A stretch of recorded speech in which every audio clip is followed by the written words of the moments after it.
جس نے دکھاوے کے لیے عمل کیے اس کے عمل ضائع ہو گئے۔ اللہ تعالیٰ کا مقرب وہی ہے جو مخلوق خدا پر شفقت کرتا ہے۔ شکستہ قبروں میں غور کرو، کیسے کیسے حسینوں کی مٹی خراب ہو رہی ہے۔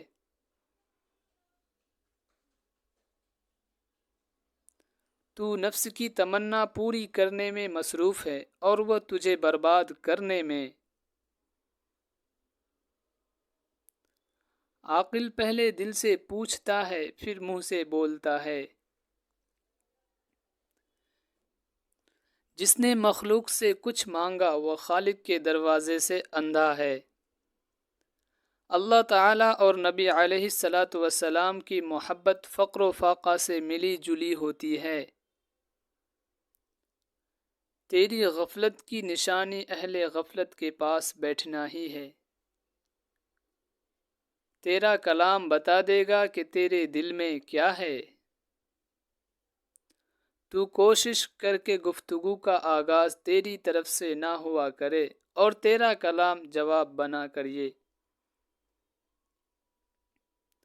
بے ادب خالق و مخلوق دونوں کا معتوب ہے۔ غیر ضروری بات کا جواب دینے سے بھی زبان کو بند رکھ۔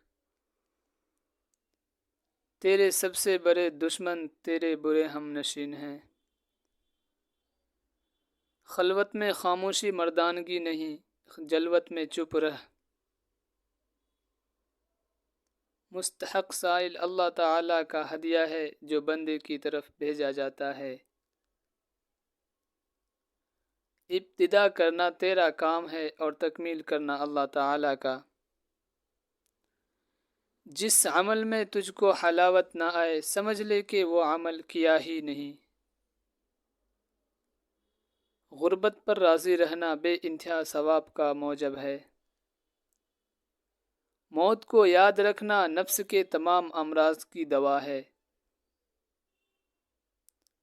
ظالم مظلوم کی دنیا بگاڑتا ہے اور اپنی عاقبت۔ اللہ تعالیٰ کے دشمنوں کو راضی رکھنا عقل و دانش سے دور ہے۔ بدگمانی تمام فوائد کو بند کر دیتی ہے۔ جسے کوئی مصیبت نہ پہنچے اس میں کوئی خوبی نہیں۔ اپنا سب کچھ اللہ تعالیٰ کے حوالے کر دے، وہ سب کو تمہارے حوالے کر دے گا۔ شکریہ۔ السلام علیکم۔